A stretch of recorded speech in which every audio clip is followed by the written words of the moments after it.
Assalamualaikum warahmatullahi wabarakatuh. Waalaikumsalam warahmatullahi wabarakatuh. Bismillahirrahmanirrahim. Alhamdulillahirabbil alamin. Wassalatu wassalamu ala asyrofil anbiya wal mursalin sayyidina Muhammadin wa ala alihi washabihi ajmain wa ba'du. Bagaimana kabarnya hari ini anak-anak? Alhamdulillah luar biasa. Alhamdulillah berbahagia sekali. Pagi hari ini kita dapat kembali melanjutkan pelajaran sejarah kebudayaan Islam kita ya. Tapi sebelum itu silakan anak-anak berdoa pimpin oleh KM, silakan. Istilah dan siap doaan.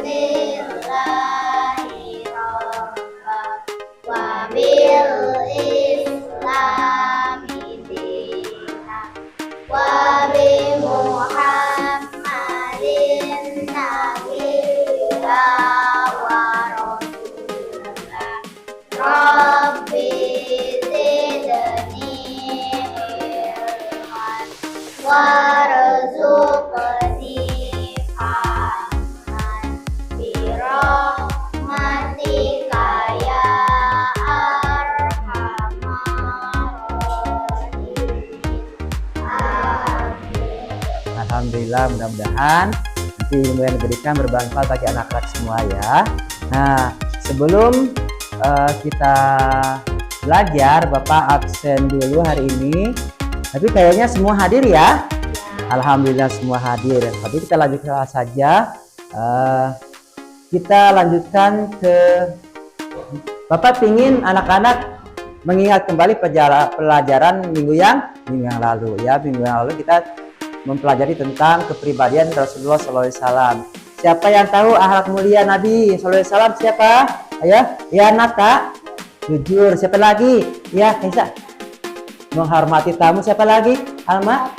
Sopan. Iya. Apa lagi? Adiba. Peduli terhadap orang lain. Ya Giska. Iya amanah. Siapa? Kalisa. Dapat dipercaya. Apa? Yakin? Ya, mengatakan para tamu. Alhamdulillah anak-anak bisa memahami materi yang minggu yang lalu.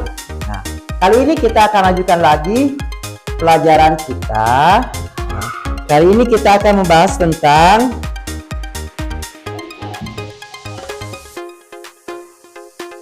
Nabi Muhammad SAW bertafakur di Gua Hira. Silahkan buka bukunya halaman 101. Ya, nah. Tapi sebelum itu Bapak akan bertanya, siap mudah-mudahan sudah mengerti. Pada umur berapa tahunkah Nabi Muhammad SAW mulai bertafakur di Gua Hiro? Ya Alma? 40 tahun. Alhamdulillah hebat ya. Jadi ketika umur 40 tahun Nabi Muhammad SAW memikirkan keadaan kaum Quraisy pada waktu itu ya. Banyak buat permaksiatan, bodohan, segala macam baik tingkah laku dan akhlaknya ya, terutama dalam mereka mengenal kepada Tuhan mereka ya, karena mereka waktu itu menyembah banyak berhala. Coba siapa yang tahu nama-nama berhala yang ada di Mekah waktu itu, Quraisy waktu itu? Ya, Diba. Lata, Uzza, Manat, Hubal. Iya, gitu ya. Itu baru sebagian kecil berhala yang disembah. Kita lanjutkan dengan tujuan pembelajaran hari ini ya, anak-anak bisa memahami peristiwa kerasulan Nabi Muhammad SAW. Kemudian dapat menyimpulkan peristiwa kerasulan Nabi Muhammad SAW dengan tepat. Kemudian menemukan keteladanan Nabi Muhammad SAW dalam peristiwa kerasulan dengan benar. Kemudian anak-anak juga bisa melaksanakan keteladanan Nabi Muhammad SAW dalam peristiwa kerasulan dengan benar dalam kehidupan sehari-hari ya. Sebelum kita membahas lebih lanjut tentang peristiwa kerasulan Nabi Muhammad SAW, mari kita bersalawat untuk Nabi ya. Ya, kita baca semua, baca sholat Badar. Sudah bisa semua kan ya? Ya, Allahumma salli wa sallim wa barik alaih wa ala alihi wa sahbihi. Salatullah salamullah ala toha Rasulillah. Salatullah salamullah ala yasin habibillah. Salatullah salamullah ala toha Rasulillah. Salatullah salamullah ala yasin habibillah. Allahumma salli wa sallim wa barik alaih. Nah, kita akan membahas tentang ketika Nabi Muhammad SAW bertafakur di Gua Hiro. Silakan Alma dibaca tentang Nabi Muhammad SAW bertafakur di Gua Hiro. Dilihat di halaman 101. Nabi Muhammad Shallallahu Alaihi Wasallam bertafakur di Gua Hiro. Ketika Nabi Muhammad Shallallahu Alaihi Wasallam mendekati usia 40 tahun, waktu beliau banyak digunakan untuk memikirkan dan memperhatikan masalah yang berkaitan dengan masyarakat. Beliau sering berulah, yaitu mengasingkan diri untuk memohon petunjuk kepada Allah Subhanahu wa Ta'ala, Tuhan yang Maha Kuasa. Sejak dewasa, beliau gemar menyendiri seperti itu.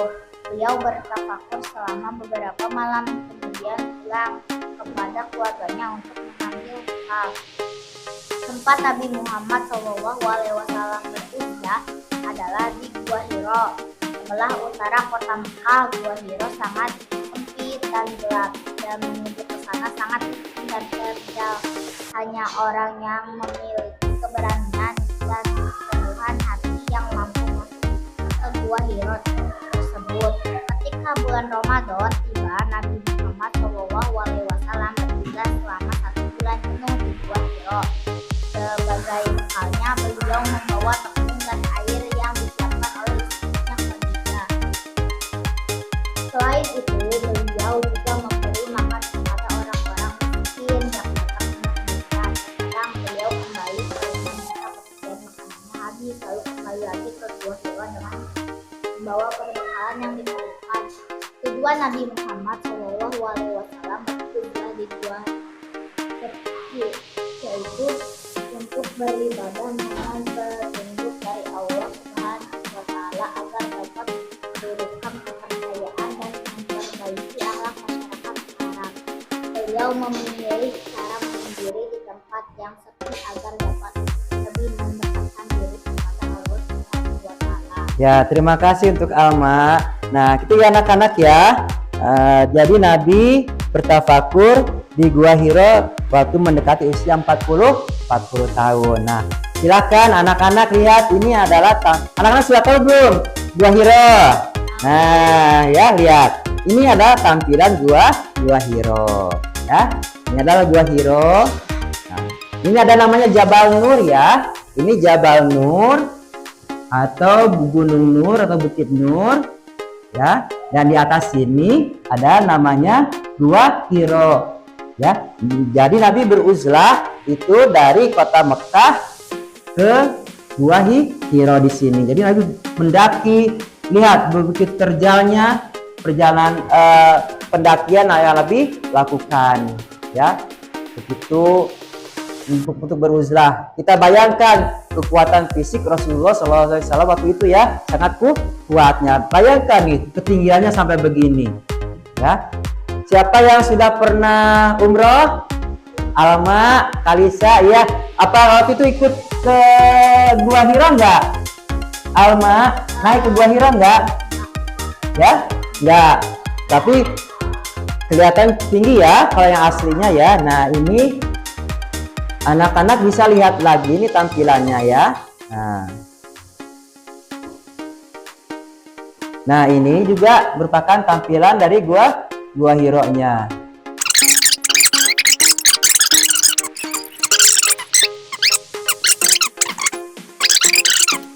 Coba, mengapa Nabi Muhammad SAW beruzlah? Siapa yang tahu? Nabi beruzlah kenapa? Ya, Alma, silahkan. Karena ingin memperbaiki akhlak masyarakat. Iya, betul ya. Karena ingin memperbaiki akhlak masyarakat kota Mekah, orang Quraisy waktu itu ya, karena banyak kemaksiatan ya, tidak perilakunya tidak baik, maka Nabi beruzlah, terutama tentang apa? Memikirkan tentang mereka kemusyrikan, mereka menyembah kepada Tuhan selain Allah. Nah ini kemudian turunnya wahyu yang pertama setelah usia Nabi Muhammad SAW genap 40 tahun, tampaklah tanda-tanda kerasulan pada dirinya, yaitu berupa mimpi yang terasa nyata dan sering datang seperti fajar yang terang di pagi hari ya. Mimpi tersebut ia alami selama berapa? Selama 6 bulan. Jadi itu Nabi mimpi selama 6 bulan. Nah, sehingga pada suatu malam di bulan Ramadan Nabi Muhammad SAW sedang beruzlah di Gua Hiro dan malaikat Jibril pun datang membawa wahyu dari Allah Subhanahu wa taala. Peristiwa itu terjadi pada tanggal berapa? Siapa yang tahu kira-kira? Tanggal 17 Ramadan tahun 661 Masehi ya. Ya, kata malaikat Jibril apa? Iqra, bacalah. Iqra, kata Nabi, apa yang saya baca? Aku tidak dapat membaca, kata Nabi. Kemudian malaikat Jibril memeluk Nabi erat-erat dan melepaskannya. Kemudian berkata lagi, Iqra. Nah, beliau pun tetap menjawab bahwa beliau tidak bisa membaca. Dan juga sampai 3 kali. Akhirnya malaikat Jibril salam membacakan surat apa? Siapa yang tahu? Elma. Ya, Al-Alaq ayat 1 sampai 5 ya. Coba kita baca yang sudah hafal. Boleh kita baca bersama-sama. A'udzubillahi minasyaitonirrajim. Bismillahirrahmanirrahim. Iqra bismi rabbikal ladzi khalaq. Khalaqal insana min 'alaq. Iqra wa rabbukal akram. Alladzi 'allama bil qalam. 'Allamal insana ma lam ya'lam. Shadaqallahul azim. Ini kita coba lihat tentang visualisasi. Ini adalah keadaan Mekah sebelum Nabi diangkat menjadi Rasul ya. Nih. Mekah Ka'bah itu dipenuhi dengan berhala, dari tempat pemujaan.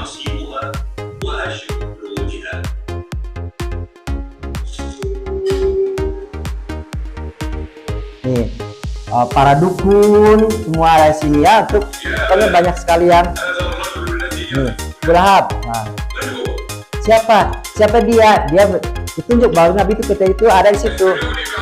Tuh. Ya.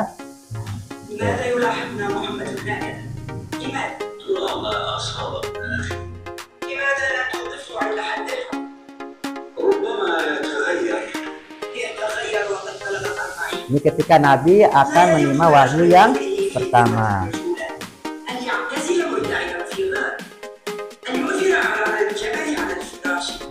Ya, ke gunung. Wanita kaya sini adalah siapa? Siti Khadijah.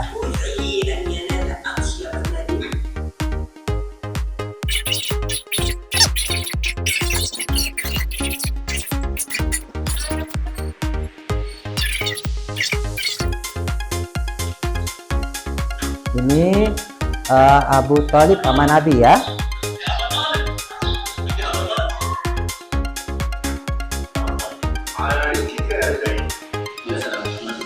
Ini Zaid bin Sarifah. Ketika Nabi beruzlah ke Gua Hira itu katanya. Tidak ada di rumah Abu Bakar, mungkin dia dalam gua sudah 3 hari.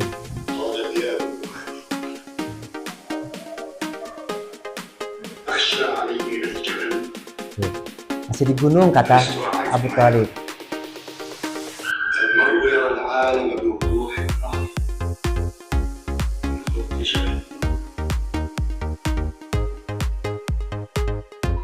Nah, ini Gua Hira-nya ya.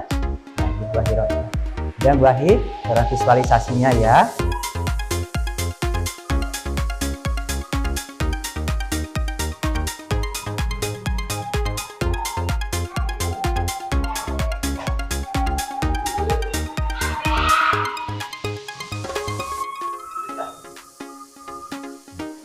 Tengah malam.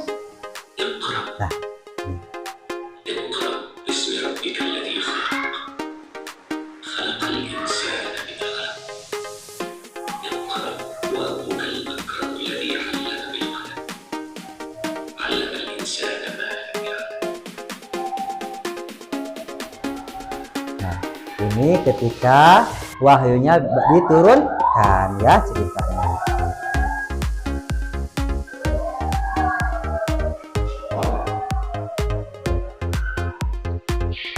Ini menceritakan ketika Nabi selesai menerima wahyu yang pertama ya. Menceritakan kepada para sahabatnya.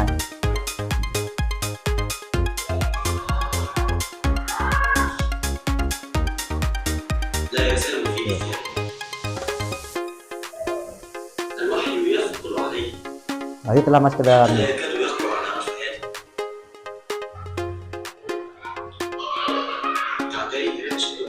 Badan Nabi bergetar ketika menerima wahyu.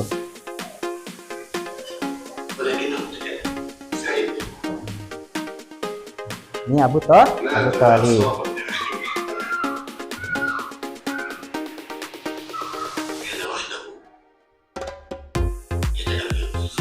Beliau seorang diri di gua, kata Zaid.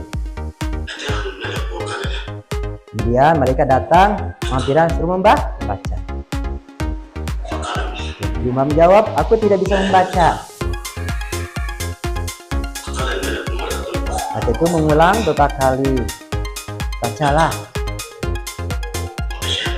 Pada bagian Muhammad, apa yang harus saya baca? Itu malaikat membacakan wahyu.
Ya, ini ya cerita tentang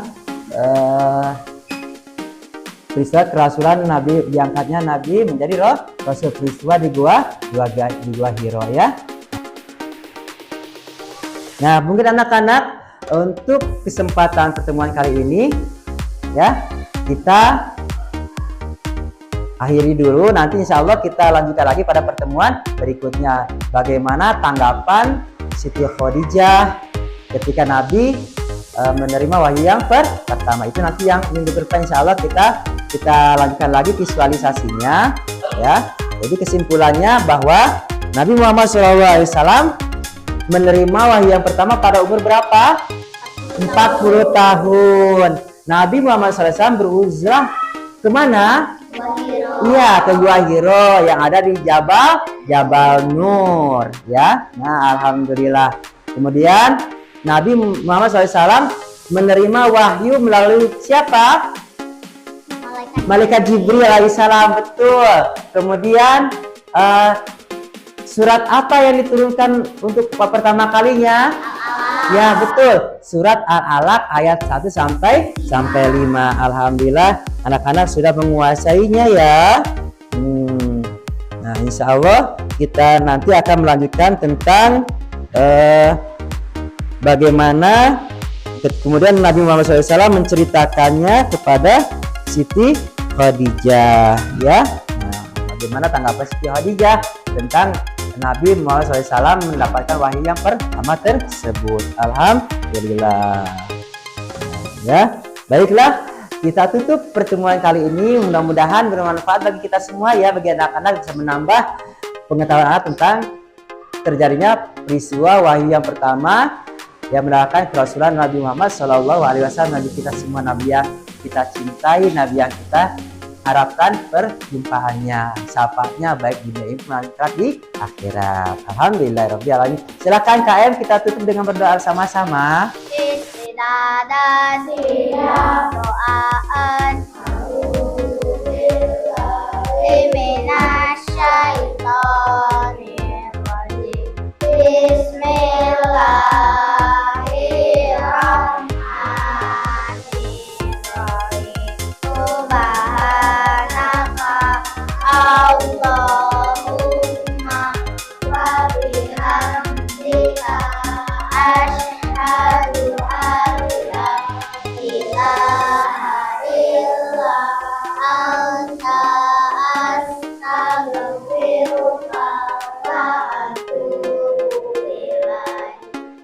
Amin. Ini saya sampaikan pada kesempatan pagi hari ini. Mudah-mudahan bermanfaat bagi kita semua ya. Mohon maaf apabila ada kekurangannya. Wabillahi taufiq wal hidayah. Wassalamualaikum warahmatullahi wabarakatuh. Waalaikumsalam.